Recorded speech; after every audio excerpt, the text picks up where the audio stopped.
Hello students, myself Maushmi Bhattacharya from Sheth Vidya Mandir English High School CBSE Vasai. आज मैं आपको कक्षा 7 हिंदी व्याकरण का पाठ 13 विराम चिन्ह समझाने जा रही हूँ। प्रस्तुत है पाठ का द्वितीय खंड। प्रथम खंड में हमने विराम चिन्ह एवं उसके भेदों के नाम जाने। इस खंड में हम विराम चिन्ह के भेदों के बारे में विस्तार पूर्वक समझेंगे। पहला विराम चिन्ह है पूर्ण विराम।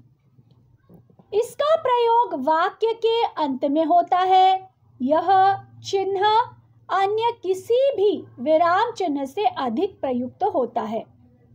इस विराम चिन्ह के पश्चात सबसे अधिक देर तक रुका जाता है, जैसे हमारी वार्षिक परीक्षा मार्च में होगी।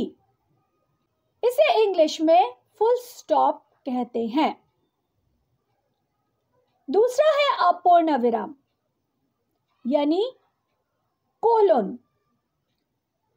यदि पढ़ते समय किसी स्थान पर अर्धविराम की अपेक्षा अधिक समय तक रुकना पड़े तो अपूर्ण विराम का प्रयोग किया जाता है। जैसे निम्नलिखित शब्दों के अर्थ लिखिए, उसके बाद अपूर्ण विराम, उसके बाद शब्द लिखे रहते हैं। तीसरा प्रकार है अल्पविराम। अल्पविराम अर्थात इंग्लिश में इसे हम कॉमा कहते हैं।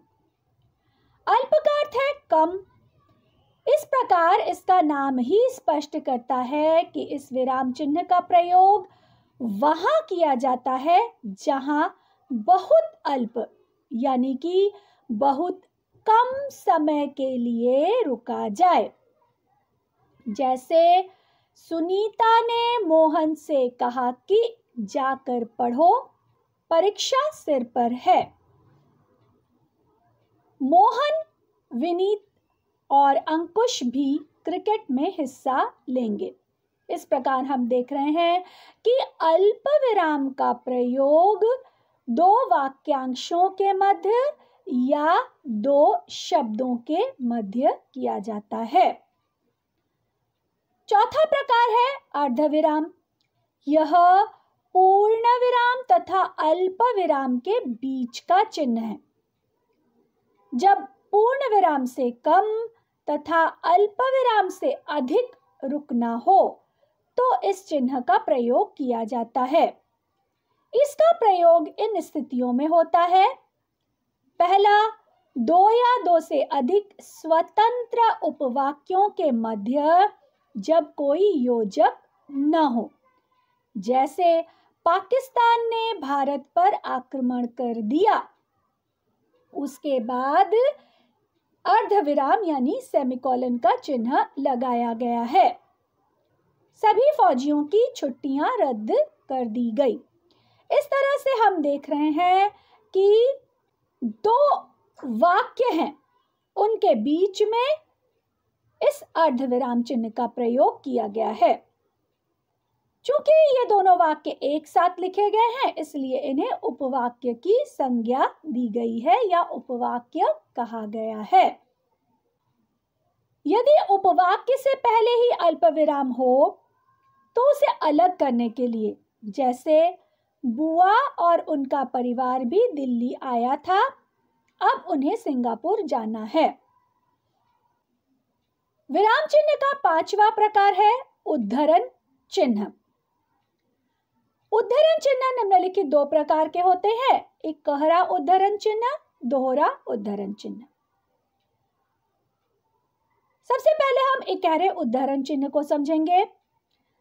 इस चिन्ह का प्रयोग तब किया जाता है जब किसी वस्तु, व्यक्ति, पुस्तक आदि का नाम लिखना हो। जैसे प्रेमचंद की कहानियां मानसरोवर। यहाँ पर मानसरोवर एक पुस्तक का नाम है जिसे इकहरे उद्धरण चिन्ह के अंतर्गत लिखा गया है, जिसे इंग्लिश में हम सिंगल इन्वर्टेड कॉमा भी कहते हैं। प्रेमचंद की कहानियां मानसरोवर नामक कहानी संग्रह के 8 भागों में उपलब्ध है। इस चिन्ह का प्रयोग कवि अथवा लेखक के उपनाम लिखने के लिए भी किया जाता है। जैसे सूर्यकांत त्रिपाठी निराला। निराला सूर्यकांत त्रिपाठी जी का उपनाम है, जिसे इकहरे उद्धरण चिन्ह में लिखा गया है। हिंदी के प्रमुख कवि हैं। अब है दोहरा उद्धरण चिन्ह। जब किसी के कथन को ज्यों का त्यों लिखना हो तब इसका प्रयोग करते हैं। जैसे नेताजी ने कहा, तुम मुझे खून दो, मैं तुम्हें आजादी दूंगा। इस वाक्य में नेताजी सुभाष चंद्र बोस द्वारा कही गई बात को या कहे गए कथन को ज्यों का त्यों लिखा गया है। जब हम वक्ता के कथन को ज्यों का त्यों लिखते हैं तो उस समय हम दोहरे उद्धरण चिन्ह यानी डबल इन्वर्टेड कॉमा का प्रयोग करते हैं। पाठ का द्वितीय खंड यहीं पर समाप्त होता है। विराम चिन्ह के आगे के प्रकारों की व्याख्या तृतीय खंड में की जाएगी। पाठ को पुनः ध्यानपूर्वक पढ़ें एवं समझें। धन्यवाद।